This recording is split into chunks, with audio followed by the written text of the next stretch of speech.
આજના ટોપ સ્ટોકની વાત કરીએ તો મેનકાઇન્ડ ફાર્મા ફોકસમાં છે. 1% વધુની તેજી આપણને બનતી દેખાય છે. 3000 કરોડનો QIP અહીંયાથી કંપની તરફથી લોન્ચ કરવામાં આવ્યો છે. GMR એરપોર્ટ્સ અહીંયા ખાસ કરીને નવેમ્બર પેસેન્જર ટ્રાફિકની વાત કરી લઈએ 14% યર ઓન યર બેઝિસ પર વધારો જોવા મળતો દેખાયો છે. સ્થાનિક પેસેન્જર ટ્રાફિકની વાત કરી લઈએ તો ત્યાં પણ 14.3%નો વધારો છે. એટલે નવેમ્બર બિઝનેસ અપડેટ જે રીતે સારા આવ્યા છે GMR એરપોર્ટ્સ ફોકસમાં છે.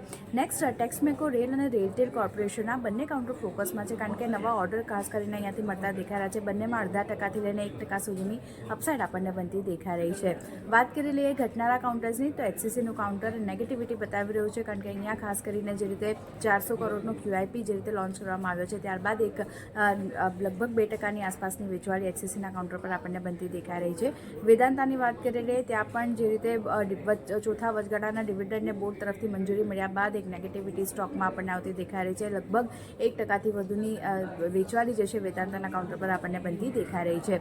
HDFC બેંક 0.5%થી વધુની વેચવાળી અહીંયા બનતી દેખાઈ રહી છે, કારણ કે સેબીએ HDFC બેંકને એડમિનિસ્ટ્રેટિવ વોર્નિંગ લેટર આપ્યો છે. એને કારણે એક ફોકસ ખાસ કરીને બનતું દેખાઈ રહ્યું છે અને નિયમોના ઉલ્લંઘન માટે આ વોર્નિંગ લેટર જે છે તે HDFC બેંકને મળતો દેખાઈ રહ્યો છે, તો ફોકસ રાખવાનું રહેશે. સેક્ટર સ્પેસિફિક વાત કરી લઈએ મીડિયા અને રિયાલિટીમાં એક સારી અપસાઇડ આપણને બનતી દેખાઈ રહી છે, જ્યારે એનર્જી અને પ્રાઇવેટ સેક્ટર બેંક જે છે જેમાં એક વેચવાળી સાથેનો કારોબાર થઈ રહ્યો છે.